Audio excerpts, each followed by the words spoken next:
सभी भक्तजनों को जय श्री कृष्ण। भगवान श्री कृष्ण ने कहा, दैत्यराज स्वयंभु मनवंतर में प्रजापति मरीचि की पत्नी पूर्णा के गर्भ से 6 पुत्र उत्पन्न हुए थे। वे सभी देवता थे। वे यह देखकर कि ब्रह्मा जी अपनी पुत्री से समागम करने के लिए उद्यत हैं, हंसने लगे। इस परिहास स्वरूप अपराध के कारण उन्हें ब्रह्मा जी ने श्राप दे दिया और वे असुर योनि में हिरण्यकश्यप के पुत्र रूप से उत्पन्न हुए। अब योग माया ने उन्हें वहां से लाकर देवकी के गर्भ में रख दिया और उनको उत्पन्न होते ही कंस ने मार डाला।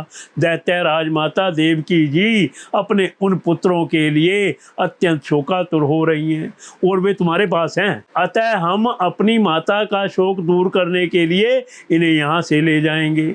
इसके बाद ये श्राप से मुक्त हो जाएंगे और आनंद पूर्वक अपने लोक में चले जाएंगे।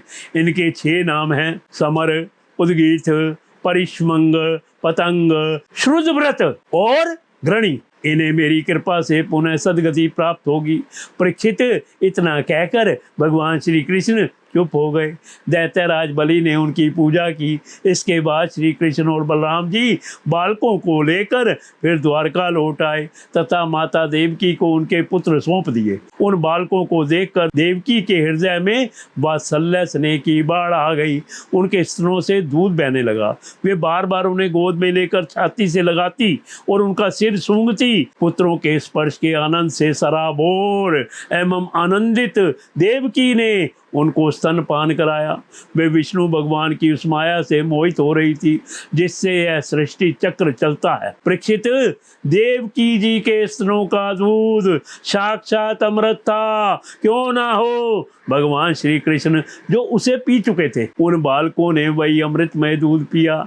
उस दूध के पीने से और भगवान श्री कृष्ण के अंगों का स्पर्श होने से उन्हें आत्म साक्षात्कार हो गया।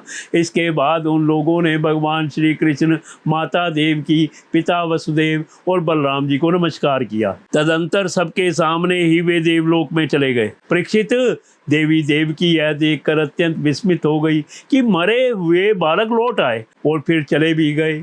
उन्होंने ऐसा निश्चय किया कि यह श्री कृष्ण का ही कोई लीला कौशल है। परीक्षित, भगवान श्री कृष्ण स्वयं परमात्मा है। उनकी शक्ति अनंत है। उनके ऐसे ऐसे अद्भुत चरित्र इतने हैं कि किसी प्रकार उनका पार नहीं पाया जा सकता। सूत जी कहते हैं, शौनकादि ऋषियों, भगवान श्री कृष्ण की कीर्ति अमर है, अमृतमयी है। उनका चरित्र जगत के समस्त पाप तापों को मिटाने वाला तथा भक्तजनों के कर्ण कुहरों में आनंद सुधा प्रवाहित करने वाला है। इसका वर्णन स्वयं व्यास नंदन भगवान श्री सुखदेव जी ने किया है। जो इसका श्रवण करता है अथवा दूसरों को सुनाता है, उसकी संपूर्ण चित्तवृत्ति भगवान में लग जाती है और वह उन्हीं के परम कल्याण स्वरूप धाम को प्राप्त होता है।